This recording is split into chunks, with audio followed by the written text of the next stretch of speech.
Bismillahirrahmanirrahim. Assalamualaikum warahmatullahi wabarakatuh. Salam hormat sahabatku seluruh rakyat Indonesia dimanapun saudara berada. Kini saya berbagi informasi dari Kalimantan, di mana di sana suku Dayak yang mayoritas di Kalimantan merasakan ketidakadilan di negara ini. Maka mereka mulai muncul benih-benih untuk memberontak dan pisah dari NKRI karena ketidakadilan. Kita simak dulu videonya ini, saudaraku. DPR dan seluruh pejabat-pejabat Dayak, pengusaha Dayak, para petani Dayak, dan seluruh orang Dayak, mari kita bersatu. Kita lawan bentuk ketidakadilan negara terhadap masyarakat kita.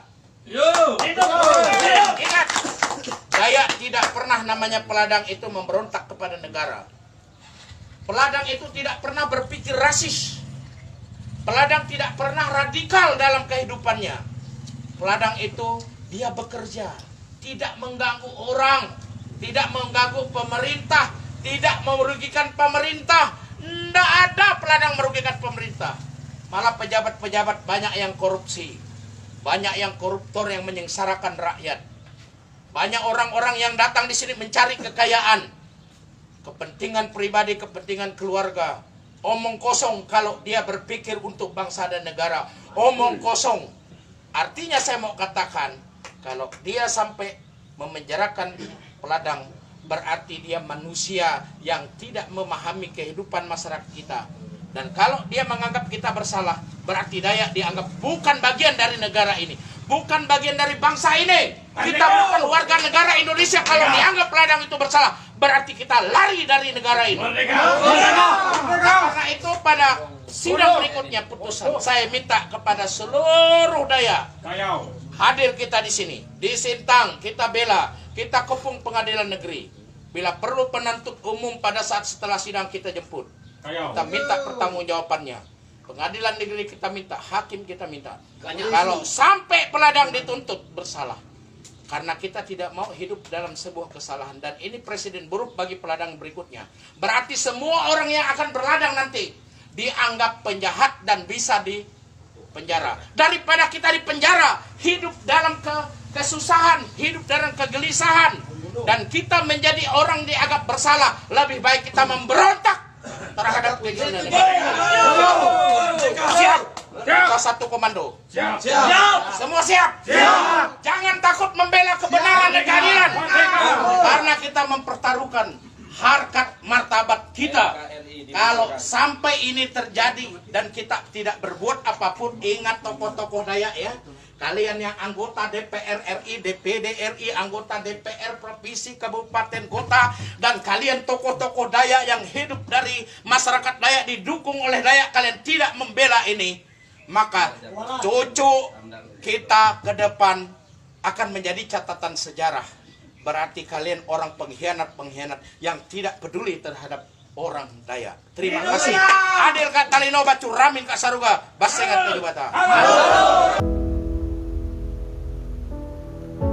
Demikian sahabatku, ini juga yang pernah terjadi dulu di Aceh sampai Aceh Perang. Ini juga yang terjadi hingga hari ini di Papua. Bahkan ini juga akan terjadi di Nusa Tenggara, di Sulawesi, bahkan di Pulau Jawa. Yaitu di mana masyarakat setempat, warga setempat tidak bisa menikmati sumber daya alamnya. Apalagi ini nanti tambah ribut tentang pelaksanaan undang-undang Omnibus Law yang memberi kemudahan kepada bangsa asing masuk ke tanah air Indonesia. Ini ke depan semakin banyak yang ribut. Karena apa? Karena undang-undang Omnibus Law ini sungguh tidak berpihak kepada rakyat Indonesia. Undang-undang Omnibus Law ini hanya berpihak kepada bangsa asing dan segelintir orang di negeri ini.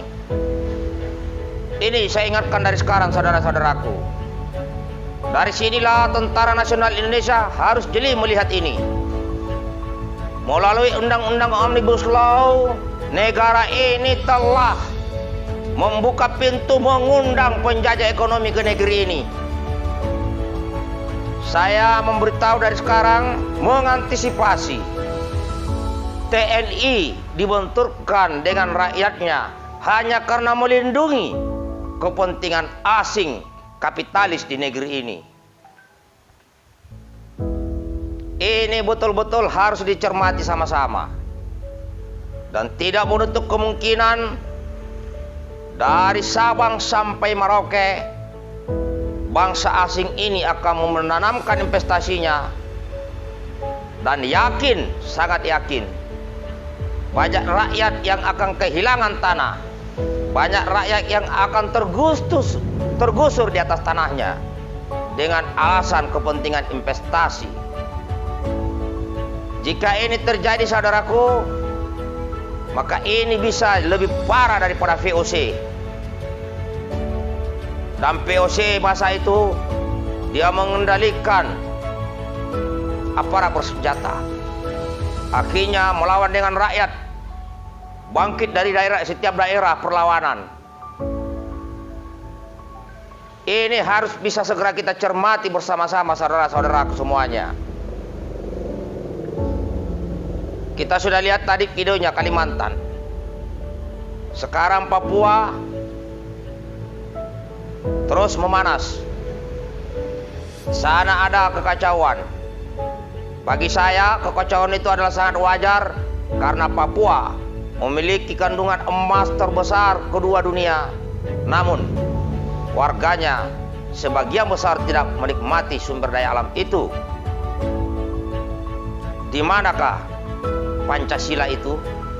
Di manakah Undang-Undang Dasar 45 itu? Yang kita kawal sama-sama, di mana isinya?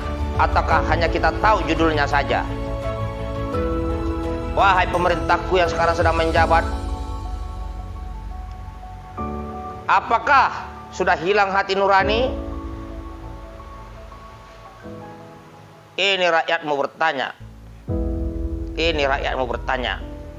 Apa susahnya? Kok susah sekali menjalankan amanah konstitusi Negara Kesatuan Republik Indonesia, khususnya pasal 33 Undang-Undang Dasar 45 dan sila kelima keadilan sosial bagi seluruh rakyat Indonesia. Kenapa itu sangat susah? Kenapa? Mana janji-janji kalian semua? Mana? Rakyat menuntut. Rakyat menuntut. Ini saudara-saudaraku, tolong bantu bagikan video ini, saudara-saudaraku semuanya, biar semakin banyak yang tahu kondisi negara kita. Di saat kita sedang sibuk sana sini politik, sana sini dan sebagainya, di sisi lain, di belahan wilayah Indonesia ada kejadian-kejadian. Pesan pada sahabatku Indonesia, sahabatku rakyat Indonesia, video tadi itu hanyalah salah satu contoh kecil bahagian daripada permasalahan bangsa ini. Belum yang ada di Maluku, belum yang ada di Poso, Sulawesi Tengah, belum ada yang ada di Papua dan lain-lainnya. Hanya mereka, rakyat kecil ini, tidak bisa berteriak, apalagi dihantam dengan undang-undang ITE. Semakin terjepit rakyat ini. Terus kemanakah rakyat ini harus mengadu, saudara-saudaraku? Kemanakah? Wahai para pejabat yang gajinya dari rakyat, yang fasilitas yang kalian nikmati dari rakyat, di mana hati nuranimu? Di mana hati nurani kalian semua? Ini saja. Tetap semangat, jaga persatuan Indonesia merdeka. Salam hormat buat semuanya. Assalamualaikum warahmatullahi wabarakatuh.